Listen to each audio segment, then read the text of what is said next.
volume do sólido, a integral da área da seção transversal. Vamos fazer uns exercícios agora. Definida a área, agora é definido esse volume. Volume do sólido é a integral da área da seção transversal. Então, vamos lá. O sólido não precisa... O sólido não precisa ser completamente contido em um semi-espaço, né? Ele pode estar passando pelo meio do eixo X. Pode. Pode.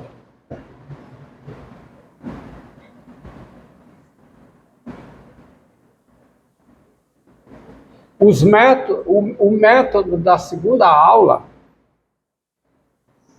é um caso, porque é o método do anel e da coroa, é um caso particular dessa forma, desse método.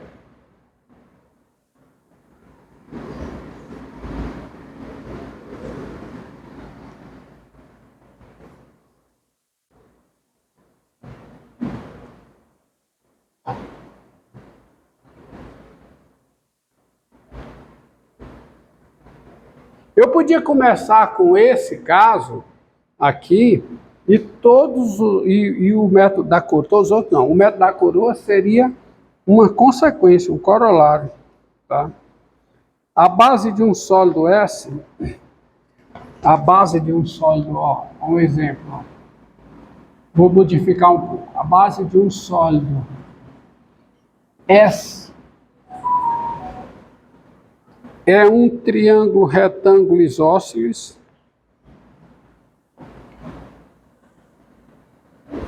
não, vou botar assim. A base de um sólido S é um disco de raio R, disco de raio R,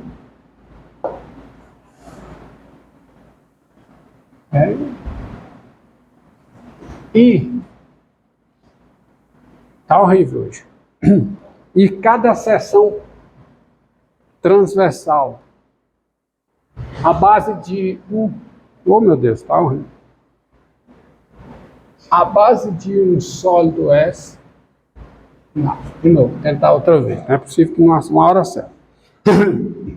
A base de um sólido S é um disco de raio R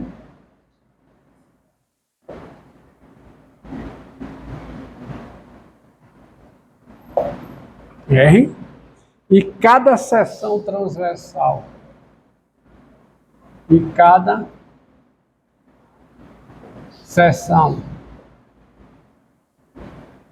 transversal relativa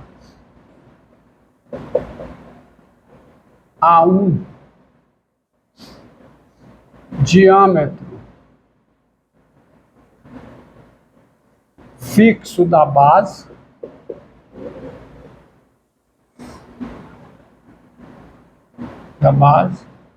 é um triângulo equilátero.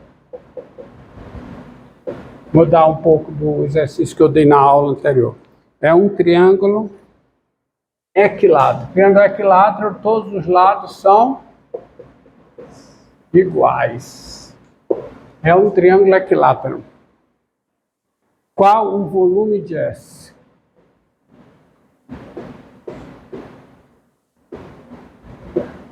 Você precisa interpretar bem o problema. Então, a base de um sólido S é um disco de raio R e cada seção transversal relativa a um diâmetro fixo da base é um triângulo equilátero. Qual o volume de S? Então, para resolver esse problema, eu vou posicionar o sólido de modo que a base esteja sobre o plano XY, tá certo? E esse diâmetro fixo aqui esteja contido no eixo das abscissas. Posicionar o sólido, vou posicionar o sólido assim. Tá certo? Eu tenho um sólido, o eixo X vai ser construído passando, tá, por esse diâmetro fixo, e a origem vai ser do sistema de coordenadas, vai ser o centro do círculo, tá? Do raio, o centro do disco, o centro do disco. Então, assim,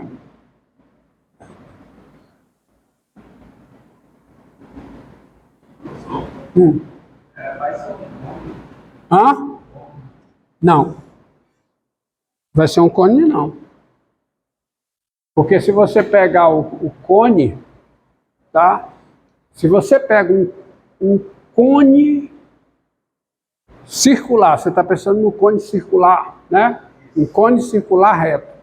Se você pega um cone circular reto e olha para a base, você já sabe da geometria analítica que cada seção transversal perpendicular a um diâmetro fixo da base é o quê? É uma o quê? É uma hipérbole. Se você pega um cone, tá certo? Um cone, tá? Você pegar, só você pegar assim, né? Tá bom? Não é não? Se você pegar o quê? As interseções assim dão o quê? Dão elipse. Tá certo? Mas se você pegar intersecções assim, ó, pega nos dois, dão o quê? Hipérboles. Não é? Tá?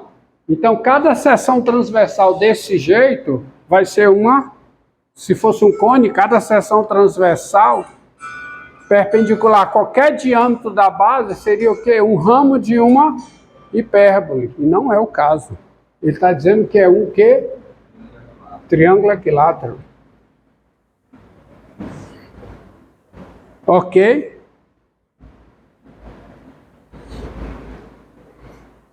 Então, como eu disse, vou posicionar o sólido de modo que, quer dizer, vou construir o sistema de coordenadas no espaço, vou introduzir o sistema de coordenadas no espaço, de modo que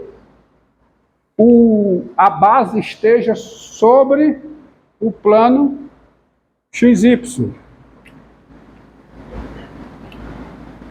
O centro seja o centro do disco. E esse diâmetro fixo aqui, a que ele se refere, seja um segmento contido no eixo das abscissas, o eixo X. Então você tem o R aqui, você tem o R aqui, você tem menos R, né, desse lado, mais para cá um pouquinho, Romildo, para ficar mais bem desenhado, e você tem o R para cá. Esse R um pouco mais para cá. Bem, desenhar um disco em perspectiva é um pouco complicado, porque tem uma deformação, tá certo? Você vê algo assim, né? Vê algo assim.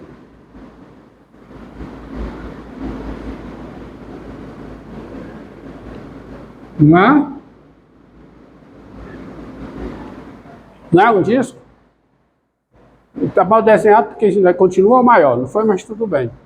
O importante é que, sendo esse o diâmetro fixo a que ele se refere, que vem daqui para cá, cada seção transversal relativa a esse diâmetro fixo é um triângulo equilátero. Então, se você pegar esse X aqui, a seção transversal relativa a esse X, sendo essa medida igual a essa, é o quê? É um triângulo equilátero. Então só pode ser esse triângulo. Isso é a seção transversal obtida pela intersecção de S, do sólido S, com o plano PX. Isso é S, intersecção com o referido plano PX da teoria, tá? E essa seção transversal é um triângulo equilátero. Cada seção transversal é um triângulo equilátero. Qual é a seção transversal maior desse sólido? É a seção transversal relativa ao centro, a origem aqui. O lado é igual aqui ao diâmetro. Qual é a seção transversal menor? É quando estou no R, que a seção transversal é só um ponto. Um ponto, área zero. Tá? Então veja, olha o que acontece para você tentar desenhar esse sólido. O que acontece? Se eu estou aqui, a seção transversal é o quê? É um triângulo aqui menor, né? Esses triângulos eles vão aumentando à medida que o X vai daqui a se dirigir na origem, os triângulos vão aumentando. Depois os triângulos vão diminuindo. Então essa figura lembra o quê? Uma figura parece um senoide. Senoide. Senoide? Não. Não, senoide. Não, a figura é uma figura espacial. É um sólido. Lembra o quê? Algo como um chapéu. Né? Você pega assim, é um negócio assim, ó. É um negócio assim, tá aqui. Eu vou tentar desenhar. É assim, ó. Tá aqui a base aqui. E ela faz isso. Não é? Depois você não vê mais lá por trás, tá? Ela fica assim, um chapéu. Tá? É tipo um chapéu. Mas não importa. Você olha aí no livro, tem softwares para fazer essa visualização. Não preciso disso. O que importa é que eu já tenho o que eu preciso para calcular o volume do sólido. Porque eu tenho uma seção transversal. E eu tenho uma seção transversal de modo que eu possa encontrar a sua área. Tá? Eu só preciso do lado. E pelo lado. Qual é a fórmula? Qual é a fórmula da área de um triângulo equilátero de lado L? É a medida, você sabe, não vou repetir aqui, até não vou deduzir, mas você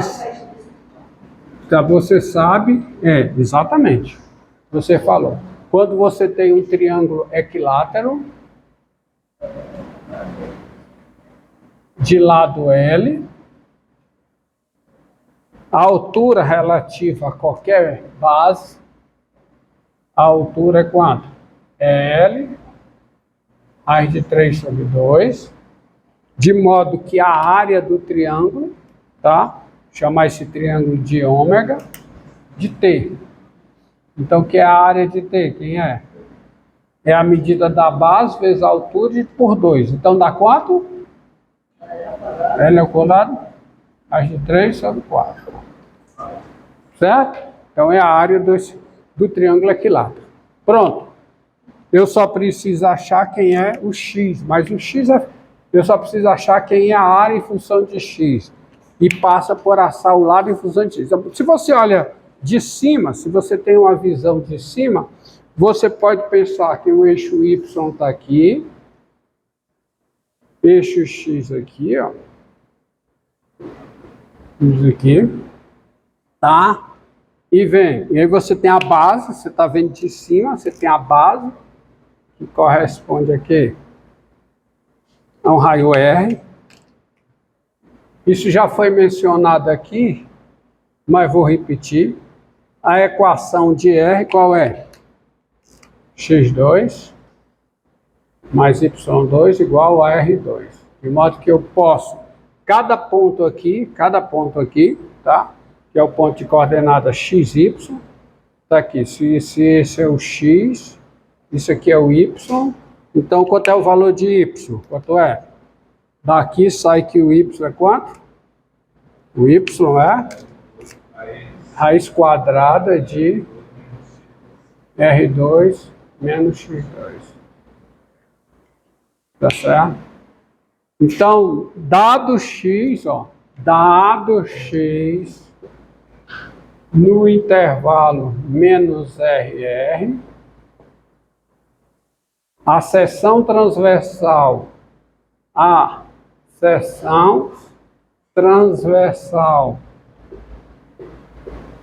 referida seção transversal, né? A seção transversal de S em x, ou seja, S intersecção com πx, tá? Esse é o diâmetro fixo, estou pegando o diâmetro como sendo esse aqui, tá? Seção transversal de S em x é um triângulo, equilátero,